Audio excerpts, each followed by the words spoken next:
बाग था जिसके सबसे घने दरख्त पर एक कबूतर और कबूतरी ने घोंसला बनाया ताकि अपने छोटे छोटे बच्चों को बड़ा कर सके। कबूतर कबूतरी दोनों जाते और दाना दुनकर लाते और बच्चों को खिलाते। एक दिन जब कबूतर कबूतरी गए हुए थे तो बाग का मालिक अपने बेटे के साथ बाग में आया।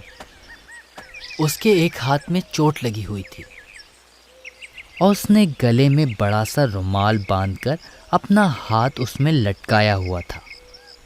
घोंसले वाले दरख्त के नीचे दोनों अब्बा बेटे आकर बैठ गए। सेब तैयार हो गए हैं बेटा, अब इन्हें तोड़ लेना चाहिए हमें। जी अब्बा। हाथ में चोट लगी हुई है मुझे, इसीलिए मुझे इन सेबों को तोड़ने के लिए अपने दोस्तों की जरूरत पड़ेगी। इस काम के लिए कल उन्हें अपने साथ लेकर आऊंगा। ऊपर घोंसले में बैठे बच्चे ये सुनकर परेशान हो गए और चुपचाप एक दूसरे को देखने लगे। शाम को जब कबूतर और कबूतरी वापस आए तो बच्चों ने सारी बात बताई। कबूतरी ने इत्मीनान से बच्चों को खाना खिलाया और कहा, फिक्र नहीं करो, कल कोई नहीं आएगा।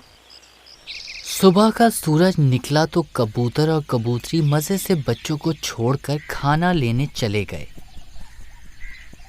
बच्चे सारा दिन इंतज़ार करते रहे मगर कोई सेब तोड़ने नहीं आया।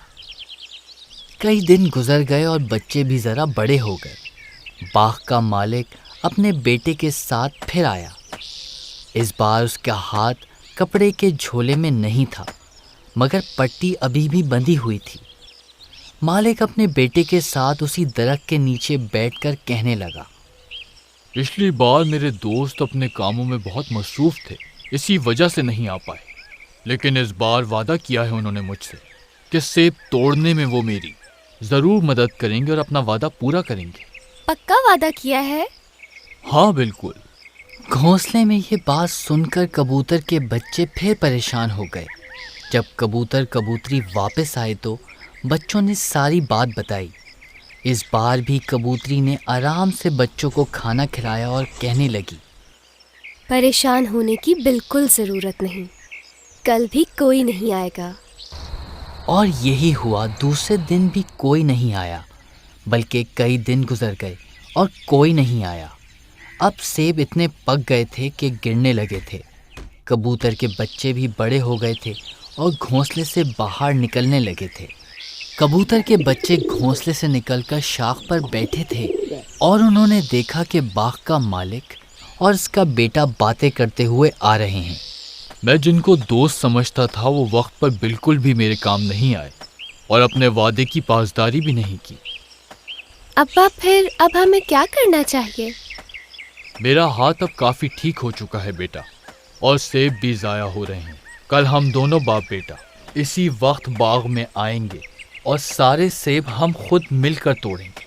शाम को जब कबूतर और कबूतरी वापस आए तो बच्चों ने फिर बताया, आज फिर बाग का मालिक आया था और उसने कहा कि कल वो खुद ही आकर सेब तोड़ेगा। कबूतरी ने यह सुनकर इत्मीनान से बच्चों को खाना खिलाया। फिर कबूतर से कहा, हमें आज ही दूसरी जगह तलाश करना होगी क्योंकि कल बाग का मालिक सेब तोड़ने आएगा। बच्चों ने पूछा, आपको कैसे मालूम? क्योंकि मालिक ने दूसरों पर भरोसा करना छोड़ दिया है और वो अब अपना काम खुद करना चाहता है और वो कर लेगा।